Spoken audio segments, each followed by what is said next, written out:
우리 오늘 이사야 9장 앞부분에 있는 말씀 함께 나누겠습니다. 누차 말씀드리지만 이사야 7장부터 시작해서 오늘 읽은 9장 7절까지가 작은 소단락을 이루는 내용입니다. 그리고 7장부터 내용을 보시면 제일 처음에 하나님께서 남유다 왕이었던 아하스에게 말씀을 주시죠. 전쟁이 일어났지만 너는 두려워하지 마라. 믿음을 가지고 잘 지내라. 그렇게 말씀을 하셨어요. 그리고 하나님께서 이 아하스가 믿음 갖기를 원하셨기 때문에 네가 원하는 증거가 있으면 아무 것이든지 나에게 구해라. 그럼 내가 너에게 증거를 주겠다.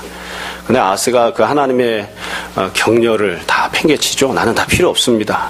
그렇게 다 필요 없다고 팽개칩니다. 그럼에도 불구하고 하나님께서 네가 아들을 낳게 될 것이다. 아들을 낳을 뿐만 아니라 그 아들이 선악을 분별하는 그 시기까지 잘 지내게 될 것이다. 그렇게 말씀을 하셨어요. 그 다음 두 번째로 또 하나님이 선포하셨는데 남유다 백성들에게도 이제 말씀을 선포하셨죠. 이번에는 아예 이사야가 아들을 낳고 증거를 갖게 하신 이후에 그들에게 믿음 갖기를 원하셨지만 남유다 백성들도 마찬가지로 나는 믿음으로 살지 않겠습니다. 그리고 하나님을 의지하는 것이 아니라 북이스라엘과 아람을 의지하는 그런 마음으로 행하겠다고 하는 그런 좋지 못한 모습이 나옵니다. 그렇게 이와 같이 두 번의 선포가 이루어지고 나서 우리가 지난주에 보았던 하나님의 세 번째 선포가 있었습니다. 지난주의 말씀은 이사야에게 하나님이 주신 말씀이었는데 이사야는 참 감사하게도 또 아름답게도 믿음으로 잘 반응하는 하나님 말씀대로 순종하는 그런 모습을 보였죠. 그래서 모두 세 번에 걸친 선포가 있었습니다. 첫 번째는 남유다 왕에게 불신앙으로 반응을 했고요. 두 번째는 남유다 백성들에게 불신앙으로 반응했고요. 세 번째로는 선지자였던 이사야에게 하나님이 말씀하시는 내용이 나옵니다. 그리고 나서 지금 이제 본문이 나오는 것인데요. 여지껏 쭉 이사야 말씀을 같이 나눴던 분들은 아마 기억하실 거예요. 이사야가 크게 보면 죄에 대해서, 심판에 대해서, 구원에 대해서 이렇게 계속 반복해서 선포하는데 지금 읽은 내용은 하나님께서 어떤 구원을 베푸시는가, 이 구원과 관련된 내용을 담고 있습니다. 오늘 크게 세 가지 내용을 가지고 함께 말씀을 보려고 합니다. 아마 짧지 않을까 생각합니다. 여러분 기대하는 마음으로 얼마나 짧게 할까 생각하시면서 말씀 보았으면 좋겠습니다. 먼저 제일 처음에 1절부터 5절까지 내용은 하나님께서 어떤 구원을 베푸실 것인가, 어떤 회복을 베푸실 것인가, 하나님이 약속하시는 구원과 회복의 내용이 무엇인지에 대해서 나옵니다. 제일 처음에 보시면 1절, 2절이에요. 제가 다시 한번 읽어드릴게요. 전에 고통받던 자들에게는 흑암이 없으리로다. 옛적에는 여호와께서 스불론 땅과 납달리 땅에 멸시를 당하게 하셨더니 후에는 해변길과 요단 저쪽 이방의 갈릴리를 영화롭게 하셨느니라. 흑암에 행하던 백성이 큰 빛을 보고 사망의 그늘진 땅에 거주하던 자에게 빛이 비치도다. 하나님이 베푸시겠다고 하는 구원이 나오는데 그냥 간단하게 이야기하면 현재의 상황과는 정반대인 역전의 모습을 주시겠다고 말씀하는 내용입니다. 그래서 본문에 보시면 전에는, 옛적에는 이러이러했는데 후에는, 앞으로는 그렇게 말씀하십니다. 그러니까 과거에는, 지금까지는 힘들고 어려운 상황이었지만 앞으로는, 후에는 하나님이 구원을 베푸시겠다. 그래서 시점에 있어서 역전이 나타날 거라고 말씀하세요. 뿐만 아니라 내용에 있어서도 전에 고통당하던 자, 흑암 속에 있던 자, 이런 사람들에게 하나님께서 큰 빛을, 자유함을 주시겠다. 그렇게 선포하십니다. 그래서 하나님이 약속하시는 첫 번째 구원이 무엇이냐면 역전이에요. 역전. 근데 이 역전은 중요한 특징이 있습니다. 우리가 잘 아는 대로 이스라엘 백성들은 이 역전을 자기들의 힘으로 누릴 만한 그런 어떤 능력을 갖고 있지 못했습니다. 근데 하나님께서 그냥 이 은혜를 베푸시겠다고 하는 거예요. 우리가 신약 말씀에 익숙하기 때문에 우리는 항상 무엇라고 기도하고 고백하냐면 주님, 우리가 세상의 빛과 소금이 되게 해주십시오. 그렇게 기도하죠. 또 그런 마음을 갖습니다. 주님 앞에서 올바른 마음이죠. 그러나 지금 하나님께서 말씀하시는 것은 네가 빛이 되어라, 소금이 되어라, 이게 아니라 너는 가만히 앉아 있는데 내가 너에게 큰 빛을 주리라. 내가 너에게 빛을 누리게끔 하리라. 그렇게 말씀하시는 거예요. 그러니까 하나님께서 은혜를 베푸시고 그 은혜를 받는 거죠. 그리고 더군다나 이 은혜는 현재 이스라엘 상황에서는 도저히 생각할 수도 없는, 기도할 수도 없는 그런 종류의 은혜예요. 그런데도 하나님께서 내가 너에게 주겠다. 너는 받는 자가 되라. 네가 빛이 되는 게 아니라, 소금이 되는 게 아니라, 네가 노력하는 게 아니라, 네가 기도하고 그 열매를 맺는 것이 아니라, 네가 아무것도 행하지 않음에도 불구하고 내가 너에게 주겠다. 그것도 그냥 빛을 주는 것이 아니라 큰 빛을 내가 너에게 주겠다. 그리하여 네가 현재의 상황이 아닌 역전의 상황을 맞이하는 그런 은혜를 베풀겠다고 하나님 말씀하십니다. 이게 첫 번째 구원의 내용입니다. 두 번째 구원의 내용이 3절에 나옵니다. 3절을 보시면 제가 다시 한번 읽어드리겠습니다. 주께서 이 나라를 창성하게 하시며 그 즐거움을 더하게 하셨으므로 추수하는 즐거움, 탈취물을 나눌 때의 즐거움 같이 그들이 주 앞에서 즐거워하오니. 여기서 말하고 있는 내용은 간단하게 이야기하면 즐거움을 주시겠다는 겁니다. 즐거움을 주시겠다. 그래서 이 본문에 보시면 즐거움을 아주 간단하게 설명을 했어요. 추수할 때의 즐거움, 탈취물을 나눌 때의 즐거움이에요. 추수할 때의 즐거움은 내가 1년 동안 열심히 일을 해서 그 결과물을 거두는 그런 즐거움이죠. 아마 저도 농사를 잘 안 지었기 때문에, 근데 농사를 짓는 분들은 1년 다 지내고 추수할 때가 되면 마음속에 그런 간절한 마음을 갖는다고 그래요.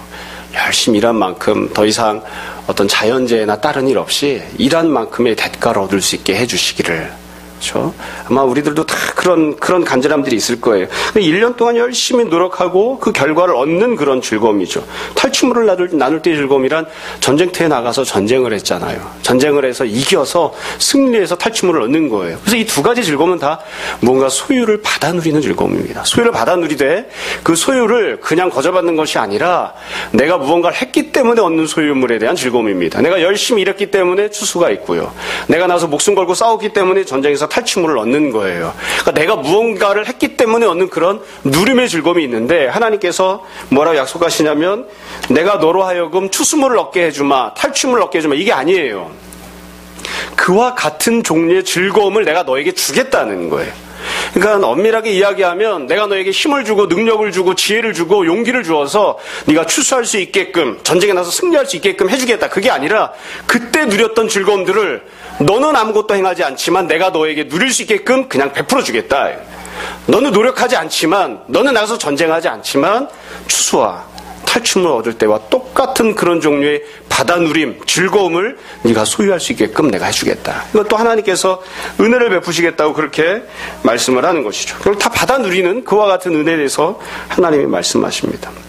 세 번째로 하나님 베푸시겠다고 하는 은혜가 4절과 5절에 나옵니다. 여러분 4절 5절도 제가 다시 읽어드리겠습니다. 이는 그들이 무겁게 맨 멍에와 그들의 어깨의 채찍과 앞제자의 막대기를 주께서 꺾으시되 미디안의 날과 같이 하셨음이니라. 어지러이 싸우는 군인들의 신과 피 묻은 겉옷이 불에 섭같이 살라지리니. 이 4절과 5절에서 이야기하고 있는 하나님의 구원은 간단하게 이야기하면 자유입니다. 자유. 하나님께서 자유를 주시겠다고 하는 거예요. 현재 상황은 멍에를 메고 있고 채찍을 맞고 있고 또 압제자가 막대기로 우리들을 못살게 굴고 있지만 하나님께서 그 모든 것들을 꺾어버리겠다. 그 모든 것들을 없애버리시겠다라고 말씀하시는 거예요. 이 부분에서도 중요한 내용은 그겁니다. 주님께서 꺾어주시겠다는 겁니다. 주님께서 꺾어주신다. 사실 우리가 원하는 것은 어떤 것이냐면 주님 나에게 힘을 좀 주십시오. 나에게 좀 능력을 주십시오. 그래서 내가 이기고 나를 힘들게 만들던 것들을 다 없애버리고 극복할 수 있는 그런 사람이 되게 해주십시오. 그게 사실 우리가 품고 있는 그런 마음이죠. 여러분들은 아마 그런 마음을 안 품어보셨는지도 모르겠습니다만 저는 어렸을 때부터 그런 못된 마음을 좀 많이 갖고 컸습니다. 무엇이냐면 늘 이렇게 별 볼 일 없는 집안에서 많이 갖고 있지 않은 그런 부모님 밑에서 태어나서 성장을 했기 때문에 제 입장에서 이렇게 놓고 보면 때때로 이렇게 억울한 일이 많이 있는 거예요. 우리 부모님도 억울한 일을 많이 당하고 나도 억울한 일들이 있고, 그러니까 마음속에 늘 그런 생각이 있어요. 꼭 공부 열심히 해서 성공해서 내가 이 원수를 갚으리라. 뭐 사실 원수까지 갈 것도 없는데 저 자식이 나한테 이렇게 분하게 했지, 지가 돈이 좀 많다고, 지가 좀 사회적인 지위가 있다고 나한테 이렇게 억울하게 했지, 내가 꼭 저 자식보다 높은 자리에 올라가서 내가 꼭 원수를 갚아야지. 그런 마음이 있었어요. 우리 우진이나 선우나 예준이는 절대로 품지 않는 그런, 다 사회적 지위가 괜찮잖아. 그치? 집에 가서 아빠한테 이러면 되잖아. 난 아빠한테 일러도 안 된단 말이에요. 그러니까 내가 꼭 높은 자리에 올라가서 그렇게 해야지. 그래서 우리가 늘 마음속에 기도할 때도, 여러분들은 어떻게 기도하셨나 모르겠어요. 어렸을 때도 저희 교회 목사님이 신방 오시면 늘 해주시는 말씀이 다니엘과 같은 지혜를 주셔서 야채만 먹고 커도 고기를 먹는 사람보다 더 승하게 하옵소서. 늘 그렇게 기도하세요. 다니엘 인생이 얼마나 피곤했을까 요즘은 그렇게 생각해요. 내가 높은 사람이 되고, 내가 힘 있는 사람이 되고, 내가 무언가 성취하는 사람이 되고, 그래서 내 마음대로 내가 원하는 것을 멋대로 휘두를 수 있는 그런 지위에 오르는, 그걸 늘 바라는 마음이 있어요. 사실 그게 우리가 원하는 거예요. 그런데 지금 하나님께서 약속하시는 구원은 그게 아니에요. 네가 힘 있는 자가 되고, 능력 있는 자가 되고, 높은 지위에 오르는 자가 되겠다. 그렇게 말씀하시는 것이 아니라, 너는 여전히 낮은 자리에, 천한 자리에, 무식한 자리에, 무지한 자리에, 밟으면 짓밟혀야 할 자리에 그대로 있지만, 내가 너를 위하여 싸워주고, 내가 너를 위하여 꺾어줄 것이다. 여러분, 이스라엘 백성들이 출애굽해서 구원을 받을 때를 생각해 보십시오. 이스라엘 백성들이 무슨 독립운동을 했나요? 회개운동을 했나요? 아무것도 안 했죠. 그들이 힘이 생겼습니까? 그것도 아니었죠. 그들은 여전히 변한 것 없이 그대로 있었는데 하나님께서 찾아오셔서 그들을 누르고 있었던 애굽의 바로의 권세를 꺾어주셨잖아요. 사실은 나를 누르고 있는 자들, 나를 압제하는 자들은 여전히 힘이 있습니다. 근데 그들로부터 그들의 압제하는 모든 것들을 끊어내려면 그들보다 더 힘있고 능력 있는 분이 오셔서 구원자가 되주셔야 되는 거예요. 그러니까 지금 말씀은 내가 너를 압제하는 모든 자들보다 더 크고 놀라운 구원자가 되어서 너를 구원할 것이다. 너를 누르고 있는 모든 것들을 내가 끊어내 줄 것이다. 그렇게 말씀하시는 거예요. 5절에 보시면 어절에 싸우는 군인들의 신과 피 묻은 겉옷이 불에 섭같이 살라진다. 이제 더 이상 이 전쟁이 없다는 겁니다. 요즘은 이제 그런 걸 안 하는 것 같아요. 저도 모범생으로 컸기 때문에 그거 안 했는데 저희 때 중학교, 고등학교 졸업할 때는 뭐가 있었냐면 저는 교복 세대가 아닙니다. 교복을 한 번도 안 입어봤습니다. 근데 제가 고등학교 때는 뭐가 있었냐면 교련 시간이 있었습니다. 이렇게 군복 입고 이렇게 총 들고 왔다 갔다 하는 게 훈련하는 시간이 있었는데 고등학교 졸업할 때 애들이 다 운동장에 모여가지고 뭐 하냐면 교련복 태웁니다. 선생님들은 그날 교련 선생님은 학교에 안 나오시죠. 애들한테 맞을까봐. 교련복 태웁니다. 왜 교련복 태울까요? 끝났다 이거예요 이제. 더 이상 교련 시간은 없다. 우리 때는 고등학교 때 교련 선생님이 별명이 버블이었어요. 버블. 입이 하도 그냥 거품을 물고 얘기한다고 해서 이제 더 이상 버블은 보지 않아도 된다. 전무자식만. 꼭 10만 원씩 갖다 줘야 1점씩 올려주고 시험 보면 만점 받아도 꼭 그냥 89점 나오게 해서 우받게끔 해놓고 선생님이 애들한테 전화하죠. 집에다가 이번에 학생이 89점이 나왔는데요. 그럼 10만 원 갖고 1.5 올려주는 거예요. 저 왼수 같은 버블 자식 안 봐도 된다. 그리고서는 교련복 다 운동장에서 태우고 있는 거예요. 저는 태우지는 않았어요. 여러분 이게 참 여기서도 군인들이 신과 피 묻은 겉옷을 불에 섭같이 살라진다. 이거는 더 이상 전쟁이 없다 이거예요. 전쟁할 일이 없으니까 군복 벗어서 다 태워버리는 거예요. 그러니까 하나님께서 너를 압제하던 모든 압제를 꺾어버릴 것이고 더 이상 전쟁이 없는 그와 같은 자유를 주겠다. 그렇게 선포하시는 거죠. 그래서 하나님이 약속하신 구원은 세 가지입니다. 첫 번째는 역전, 두 번째는 즐거움, 세 번째는 자유입니다. 하나님께서 이 세 가지를 주시겠다. 그렇게 말씀하십니다. 그러니까 우리가 이사야 본문 읽으면서 우리가 하나님 앞에 본문대로 기도한다면 그렇게 기도해야 되는 거예요. 주님 우리에게 역전을 주십시오. 주님 우리에게 주님이 주시는 선물을 받아 누리는 즐거움을 주십시오. 주님 우리에게 자유를 주십시오. 내 힘으로 내 능력으로 내가 원했던 내가 누릴 수 있는 그런 것들이 아니라 주님께서 주시는 역전, 주님께서 주시는 소유물의 즐거움, 주님께서 주시는 자유함을 우리가 다 누리게 해주십시오. 우리가 그렇게 기도해야 하는 것이죠. 두 번째로 그럼 이와 같은 약속된 세 가지 구원과 회복을 어떻게 해서 누릴 수 있느냐? 6절 말씀, 7절 말씀에 하나님께서 방법에 대해서 말씀하십니다. 여러분 이 6절 7절 말씀을 보시면 사실 본문에서 제일 중요한 그런 내용이죠. 6절 7절에 제가 6절 7절 다시 한번 읽어드리겠습니다. 이는 한 아기가 우리에게 낳고 한 아들을 우리에게 주신 바 되었는데 그의 어깨에는 정사를 메었고 그의 이름은 기묘자 모사라 전능하신 하나님이라 영존하시는 아버지라 평강의 왕이라 할 것임이라. 그 정서와 평강에 더함이 무궁하며 또 다윗의 왕자와 그의 나라에 군림하여 그 나라를 굳게 세우고 지금 이후로 영원히 정의와 공의로 그것을 보존하실 것이라. 이 내용은 하나님께서 어떻게 이와 같은 은혜를 베푸실지를 설명하는 내용인데요. 아주 간단해요. 한 아이를 주시겠다 이렇게 말씀하셨습니다. 한 아이를 주시겠다. 그리고 이 한 아기를 다시 설명을 했죠. 한 아들을 주시겠다. 그러니까 아들을 주시겠다는 거예요. 딸이라고 해서 서운하게 생각하시지 않으셔도 됩니다. 그래서 한 아들을 주시겠다 이렇게 말씀을 했어요. 결국 우리가 뭐 다 잘 아는 대로 예수 그리스도를 메시아를 주시겠다는 거예요. 그리고 나서는 이사야는 아주 담대하게 선포를 합니다. 이 아이가 한 아들이 누구인지를 설명하면서 6절에 보시면 6가지로 설명을 했어요. 그의 이름은 기묘자, 모사, 전능하신 하나님, 영존하시는 아버지, 평강의 왕이다. 그러니까 하나님께서 기묘자를 주실 것이다. 모사를 주실 것이다. 전능하신 하나님을 주신다. 영존하신 아버지를 주신다. 평강의 왕을 주신다. 이거예요. 근데 이 내용이 그냥 언뜻 읽으면 이해할 수가 없습니다. 왜냐하면 하나님께서 왕을 주신다, 통치자를 주신다 이렇게 말씀하셔야 되는데 그게 아니라 전능하신 하나님을 주신다, 영존하시는 아버지를 주신다, 평강의 왕을 주신다 그렇게 말씀했다고요. 그러니까 지금 하나님이 말씀하시는 여기 선포되고 있는 메시아는 단순한 인간적인 통치자가 아니에요. 권력자가 아니에요. 하나님을 주시겠다는 거예요. 아마 이 본문을 읽었던 이사야서를 읽고 있었던 구약시대 사람들이 이게 무슨 말인지 이해 못했을 거예요. 하나님께서 약속해 주시면서 좋은 통치자를 주마 그게 아니라 하나님을 주시겠다. 하나님을 주시겠다.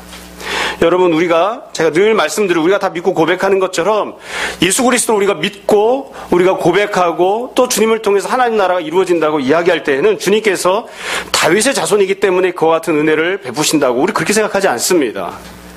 우리가 믿는 예수 그리스도는 다윗의 자손이 아니라 하나님의 아들이십니다. 늘 몇 번이나 말씀드리잖아요. 주님께서 예루살렘에서 십자가 달리시기 전에 본인 스스로 자신의 입으로 말씀하셨죠. 사람들은 메시아가 다윗의 자손이라고 이야기를 하지. 너희들도 그렇다고 생각하고 가르치지. 그러나 천만에 만약에 예수 그리스도가 메시아가 다윗의 자손이었다면 왜 다윗이 메시아를 예언하면서 내 자손이다, 내 후손이다 그렇게 말하지 않고 주님이라고 불렀겠느냐. 메시아는 다윗이 주님이라고 부르는 존재야. 다윗은 메시아의 종일 뿐이지 다윗이 메시아의 조상이 될 수 있는 것이 아니야. 그렇게 예수님이 스스로 말씀하셨잖아요. 그러니까 우리가 믿고 고백하는 예수님은 다윗의 자손이 아니에요. 하나님의 아들이시라고요. 그리고 지금 이사야가 그와 같이 똑같이 선포한다고요. 하나님께서 메시아를 주실 것이다. 그분은 하나님이시다. 영광의 왕이시다. 그렇게 선포를 하잖아요. 그러니까 지금 이 부분도 어떻게 보면 참 묘한 것 같아요. 여러분 이스라엘 백성들이 현재 필요한 것이 무엇입니까? 전쟁이 벌어졌어요. 남유다 왕이었던 아하스는 아수르가 우리에게 도움을 줄 것이라고 생각해서 아수르를 의지합니다. 그리고 아수르를 찾아가서 뭐라고 이야기하냐면 내가 당신의 신하이고 내가 당신의 아들입니다. 그렇게 이야기를 해요. 근데 하나님 말씀하신다고요. 아수르가 아니야. 아수르가 너를 구원해 줄 것이 아니야. 남유다 백성들은 북이스라엘과 아람 연합군을 의지합니다. 그들이 우리를 어떻게든 해줄 거라고 생각을 해요. 근데 하나님이 말씀하신다고요. 북이스라엘, 아람이 아니야. 이스라엘 백성들은 마음속에 어떤 나름대로의 메시아에 대한 소망을 갖고 있었는지도 모르겠어요. 근데 하나님 말씀하신다고요. 너희가 생각하고 기대하던 그런 메시아가 아니야. 내가 너희들에게 한 아이를 줄 것이다. 한 아들을 줄 것이다. 그는 하나님이신 아들을 내가 너에게 줄 거야. 하나님을 주시겠다고 그렇게 말씀하신다고요. 여러분 이 본문에서 우리가 꼭 생각해야 될 점이 한 가지 있습니다. 사실은 오늘 본문 읽으면서 제가 개인적으로는 가장 깊이 묵상하고 또 가장 많이 은혜가 되었던 부분은 지금부터 말씀드릴 내용입니다. 지금부터 뭐 특별한 내용을 말씀드리는 것은 아니고요. 우리가 다 잘 알고 있는 당연한 내용을 말씀드리려고 합니다. 어떻게 보면 좀 본문을 좀 복잡하게 설명하는 것일 수도 있는데요. 아까 처음에 말씀드렸던 것처럼 앞부분인 8장에는 이사야가 하나님 말씀을 듣고 순종하는 내용이 나옵니다. 그러고 나서 지금 이 내용이 나와요. 그래서 제가 많이 고민을 했습니다. 사실은 지금 이게 당연한 것으로 보일 수도 있지만 여러분 처음부터 잘 한번 생각을 해보세요. 남유다 왕이 불신앙으로 그냥 하나님 팽개쳐 버렸죠. 남유다 백성들도 불신앙으로 하나님 다 팽개쳐 버렸죠. 믿음 안 갖겠다고 그냥 자기대로 살겠다고 그랬죠. 그런데 누가 믿음을 선택했죠? 이사야는 믿음을 선택했어요. 믿음으로 반응을 해요.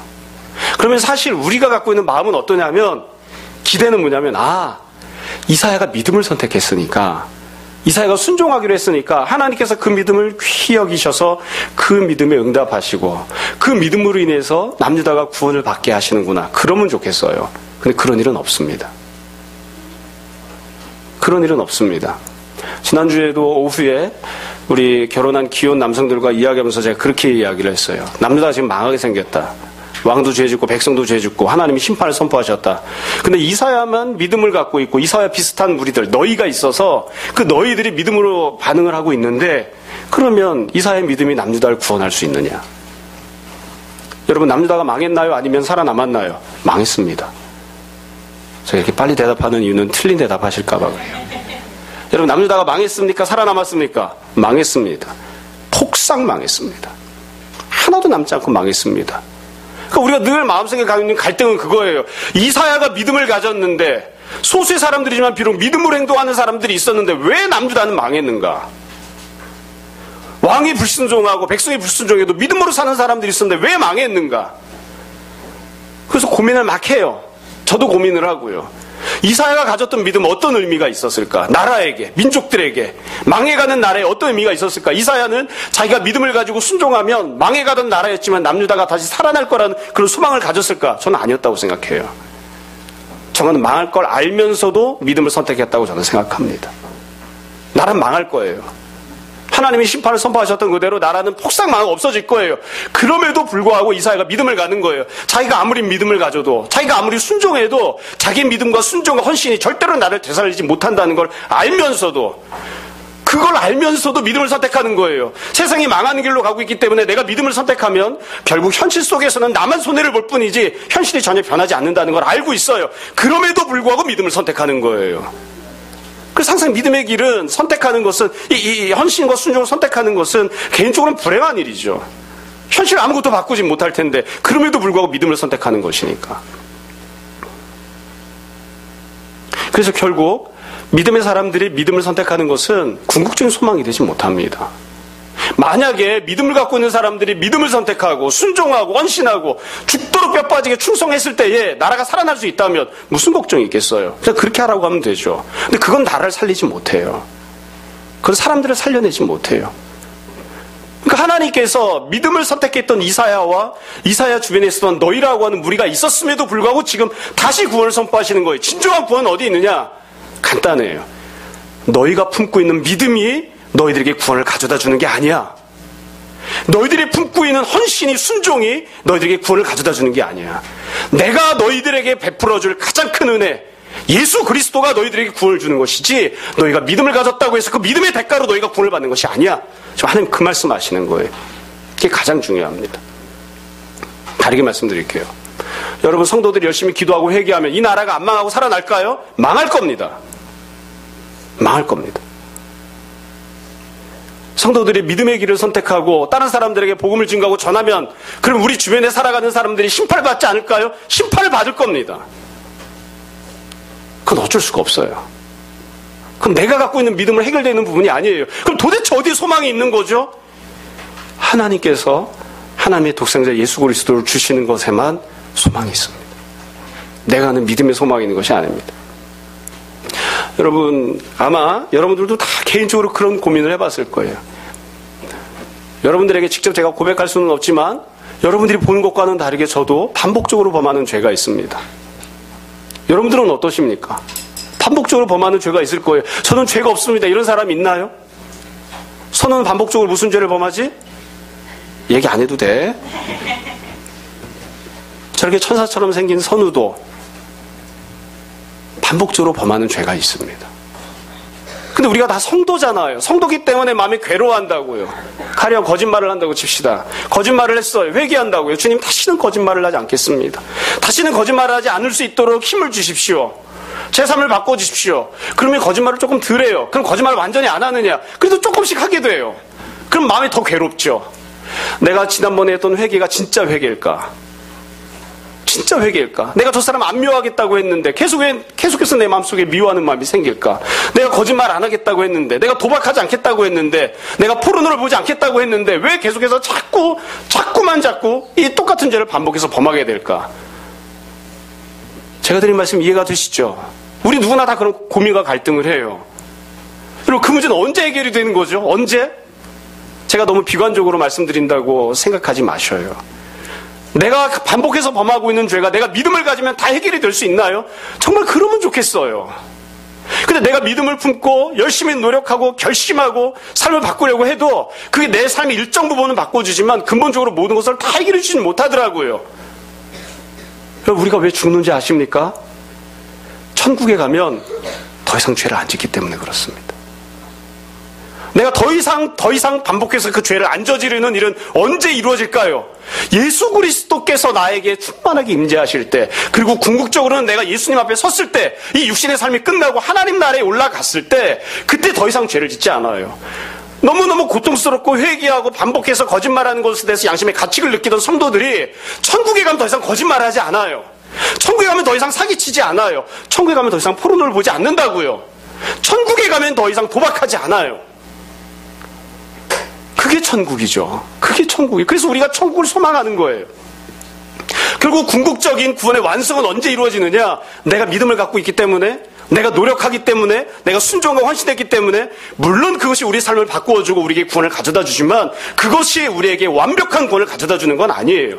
진정한 완벽한 구원은 이사의 믿음이 아니라, 너희의 믿음이 아니라, 내가 주님 앞에 결단하고 헌신하는 것이 아니라 예수 그리스도께서, 하나님의 아들이신 예수 그리스도께서 임재하심으로, 하나님 나라가 완벽하게 임재함으로 이루어지는 거예요.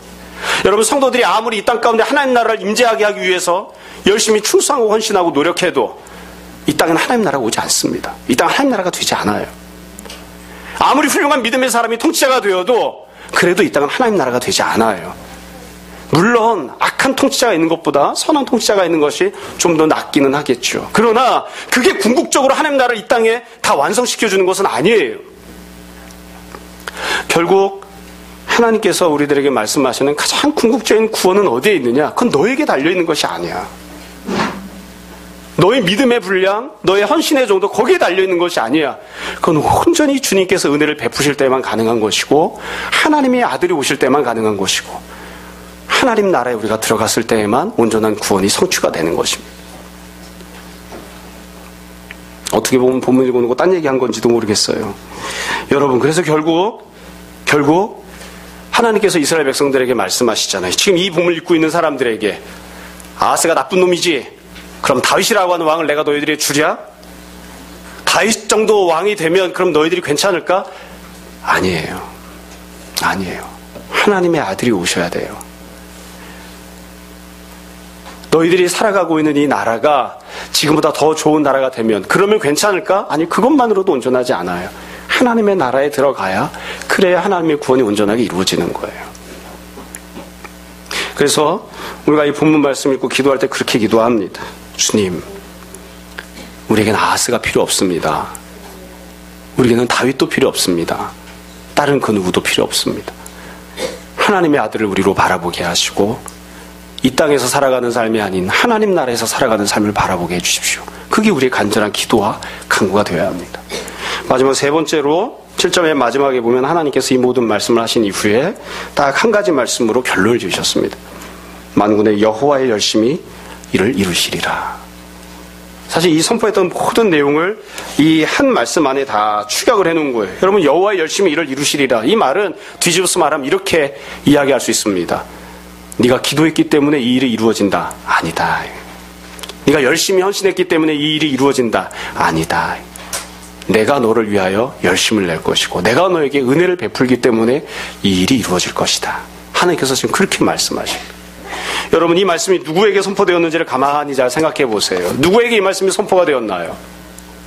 물론 좀 깊이 들어가서 이야기를 하면 좀 다른 이야기를 할 수도 있습니다만 피상적으로 겉으로 드러난 것만 놓고 보면 이스라엘 백성들에게 이야기하시는 거예요. 남유다 백성들에게. 그들이 누굽니까? 이미 하나님을 팽개친 자들이에요. 이미 하나님을 팽개친 자들. 하나님께서 증표를 주시고 믿음을 가지라고 말씀하심에도 불구하고 그럼에도 불구하고 절대로 믿음 갖지 않겠다고 하나님 팽개친 자들이에요. 그들에게 하나님 말씀하시는 거예요. 내가 이런 구원을 주마. 그들에게 이 말씀을 하시는 거예요. 심지어 지난주에 말씀에서는 하나님 뭐라고 하셨냐면 이사야에게 너 더 이상 저 자식들한테 가서 말씀 증거하지 마. 말씀을 봉해버려라. 율법부터 봉해버리고 내가 다시는 선포하지 않을 거야. 하나님이 그렇게까지 말씀하셨어요. 그랬는데 그런 선포를 들었던 자들에게 하나님이 다시 말씀을 주시는 거예요. 다시. 죄를 지어서 심판을 선포받고 더 이상 회개조차 하지 않는 그런 남유다 백성들에게 하나님께서 말씀하시는 거예요. 네가 잘나거나 회개하거나 네가 자격을 갖춰서가 아니라 내가 열심을 내서 내가 너를 사랑하기 때문에 하나님의 열심히 이 일을 이룰 것이다. 그렇게 하나님이 말씀을 하세요. 여러분, 우리가 신약성경 읽을 때도 몇 달 전에도 제가 말씀드린 적이 있었습니다. 복음서에 보면 귀신 들린 자가 주님께 고침받는 장면이 나옵니다. 귀신 들린 사람은 어떻게 고침을 받을 수 있죠? 내가 귀신 들렸잖아요. 귀신 들린 사람이 믿음을 가져야 되겠다. 그런 마음을 가질 수 있나요? 예수를 믿어야 나를 주장하고 있는 귀신을 쫓아낼 수 있구나. 그런 마음을, 그런 지식을 가질 수 있나요? 만약 그런 지식을 갖는다고 하면 그 사람이 자기 힘으로 자기 발로 예수님을 찾아 나와서 내 안에 있는 귀신을 쫓아내 주십시오. 그럴 수가 있나요? 없잖아요. 성경에 그런 경우가 있습니까? 귀신 들린 사람이 예수님을 찾아 나와서 내 안에 있는 귀신을 쫓아내 주십시오. 그렇게 말하면 어떻게 구원받습니까? 예수님께서 베드로를 제자로 삼으신 다음에 베드로의 집에 가셨습니다. 그랬더니 거기 누가 있었죠? 늙고 병들었던 베드로의 장모가 있었습니다. 병들었잖아요. 안식일인데 회당에 나오지도 못했잖아요. 우리 식으로 이야기하면 주일이지만 병들어서 주일 예배에 나오지도 못한 채 방구석에 그냥 들어누워 앉아있잖아요. 그 사람 어떻게 구원받습니까? 예수님께 은혜 받으러 나올 수도 없는데. 가늠하다 현장에서 붙잡힌 여자가 있었습니다. 그 여자가 끌려 나온 곳은 성전 앞입니다. 그 사람이 살 수 있는 유일한 방법은 하나님 앞에서 죄를 회개하고 용서받는 거예요. 가장 하나님 앞에 가까이 나왔음에도 불구하고, 성전 앞에 나왔음에도 불구하고 이 사람은 회개할 방법이 없어요. 돌에 맞아 죽는 것 이외에는 딴 길이 없는 거예요. 이 사람은 어떻게 구원을 받을 수 있나요? 귀신 들린 사람은, 병들어 방구석에 처박혀 누워있는 노인네는, 가늠하다 현장에서 붙잡혀서 하나님 앞에 심판받기 위해서 끌려 나왔던 여자는 어떻게 구원을 받을 수 있나요? 자기 힘으로 구원받을 방법이 없는 거예요. 지금 남유다 백성이 그렇습니다. 이미 다 믿음을 버렸잖아요. 회개하지도 않잖아요. 어떻게 이 사람들은 구원을 받죠? 구원받을 방법이 없어요. 그런데 그런 사람들에게 하나님이 지금 선포하시는 거예요. 나의 열심으로 내가 널 구원하리라.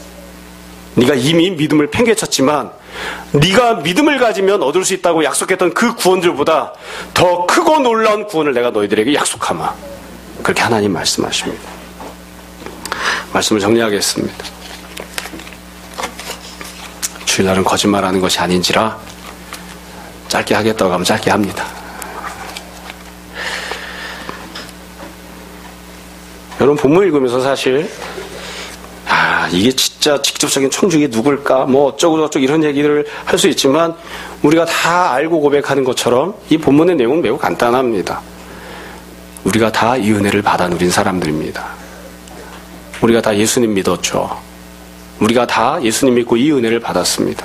남유다 백성들은 어쩌면 역전을 경험하지 못했는지도 모르겠습니다. 받아 누림을, 즐거움을, 자유를 누리지 못했는지도 모르겠어요. 근데 우리는 다 이걸 받아 누렸습니다. 예전에는 버림받은 가장 깊은 흑암 속에 있던 자들이었지만 복음도 몰랐고 율법도 몰랐고 제사도 몰랐고 하나님이 계시다고 하는 것도 모르던 그런 먼 이방 땅에서 살고 있었던 버림받은 그런 이방인에 불과했었지만 하나님께서 우리를 찾아오셨습니다. 그리고 우리들에게 이 은혜를 베풀어 주셨습니다. 하나뿐인 독생자를 우리에게 주셨고요. 그리고 그 모든 일들이 나의 열심, 나의 노력, 나의 헌신이 아니라 하나님의 열심을 통해서 우리에게 베풀어졌습니다. 여러분, 신앙생활의 가장 중요한 기본은, 그리고 어떻게 보면 가장 높은 고상한 경지는 모든 것들을 다 주님 앞에 내어놓고 내어드리고 내가 주님 앞에 아무것도 할 수 없음을, 무기력함을 철저하게 고백하고 온전히 주님만 바라보는 것입니다. 심지어 내가 믿음을 갖고 회개하고 충성하고 헌신해도 그 모든 것들조차도 나를 구원할 수 없음을 주님 앞에 고백하고 온전히 주님만 바라보는 것입니다. 주님, 나에게 속한 모든 것들은 다 내려놓게 해주십시오. 나에게 속한 죄악도, 내가 주님 앞에 떳떳하게 내놓을 수 있다고 생각했던 나의 업적과 자랑거리라고 생각했던 나의 자격 갖춤이라고 생각했던 모든 것들도 다 내려놓게 해주십시오. 나의 믿음도 내려놓게 해주십시오. 오직 주님의 은혜만이 나를 채우시는, 오직 주님의 긍휼히 여기심만이 나를 인도하시는 그런 삶을 살게 해주십시오. 이 땅에서 내가 성취할 수 있다고 생각했던 모든 가장 탁월하고 아름다운 것들을 다 내려놓게 하시고 오직 주님의 나라만이 내가 소망하는 유일한 소망이 되게 해주십시오. 우리가 다 그런 마음을 품었으면 좋겠습니다. 여러분, 이 땅에서 아무리 잘 살아도 우리가 다 하나님 나라를 소망하잖아요. 우리가 다 아무리 노력해도 부족한 것이 있으니까 하나님께서 베푸신 은혜들이 많이 있어도 그래도 더 많은 것들을 주님이 베푸신다고 소망하니까, 그러니까 하나님 나라를 소망하잖아요. 내가 아무리 과거보다 더 훌륭한 존재가 되고 아름다운 모습으로 변화하고 성숙했어도 우리가 다 하나님 나라를 소망하잖아요.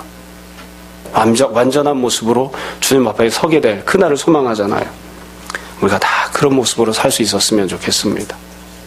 여러분, 참 훌륭한 통치자, 참 훌륭한 왕, 참 훌륭한 그런 목사, 그런 것들 너무 보지 마시고, 참 훌륭한 아버지, 참 훌륭한 남편, 그런 것들에 소망을 두지도 마시고, 오직 한 분이신 예수 그리스도에게만 늘 소망을 두고 주님을 바라보는, 나의 믿음으로 나의 노력으로 무언가를 해보겠다고 하는 그와 같은 생각도 다 내려놓고 오직 주님께서 은혜 베푸시기를 늘 소망하는 그것이 우리 신앙이 되었으면 좋겠습니다.